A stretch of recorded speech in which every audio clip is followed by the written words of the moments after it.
Hello বন্ধুরা, good afternoon সবাইকে। কেমন আছো বন্ধুরা? আশা করি তোমরা ভীষণ ভালো আছো। আমি একদমই ভালো নেই। তো বন্ধুরা, তোমাদেরকে একটা কথা জানাতে চলে এলাম বাইরে। এখন মনে হয় বাজে দুপুর 2টা 20-25 বাজে। যাই হোক, এই দেখো, এই নারিকেল গাছে কতগুলো কাক বসে আছে।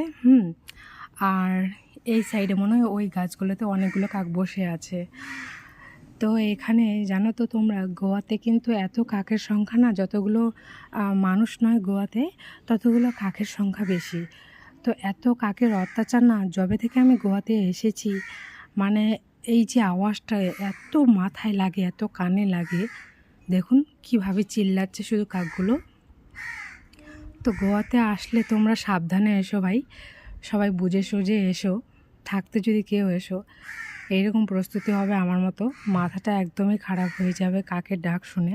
দুপুরবেলাতে সবাই ঘুমায়, তো ভাবছিলাম যে ঘুমাবো। এই যে এটা আমাদের রুম। এত কাকের ডাক যে আর ঘুম হলো না, তাই বাইরে বেরোয় একটু তোমাদেরকে দেখাতে বেরোয় গেলাম যে এখানকার পরিস্থিতি কত খারাপ। এই যে সমানেই কাকগুলো ডাকতে থাকে। এই যে এখানে যে এত কাকের সংখ্যা না, মানে ভীষণ ভীষণ এত কাক। রাত নেই ভোর নেই, সবাই বলে যে রাত্রেবেলায় যদি কাক ডাকে সেটা অশুভ, কিন্তু এখানে রাত ভোর কোনোই কিছু না। হ্যাঁ, সমানে রাত হলেও ডাকতে থাকে, ভোর হলেও ডাকতে থাকে, ভোরবেলায় তো ডাকতে থাকেই, কিন্তু মাঝরাতে বেশি বেশি করে ডাকে। এমন কাকগুলো ডাকবে যে তোমার একবারে ঘুম ভেঙে যাবে। মানে সত্যি, মানে অস্বস্তিকর।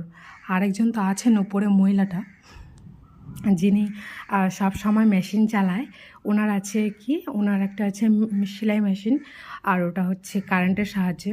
মোটরটা এত জোরে আওয়াজ হয়, কানে লাগে। এই ভর দুপুরবেলায় মেশিন চালাচ্ছে আর এদিকে কাক ডাকছে। বলুন তো, মানে কি বলবো, আর কার অত্যাচার সহ্য করব? শান্তি নেই, কোথাও শান্তি নেই, নিজের বাড়িতেও শান্তি নেই, হ্যাঁ, বাইরেও শান্তি নেই।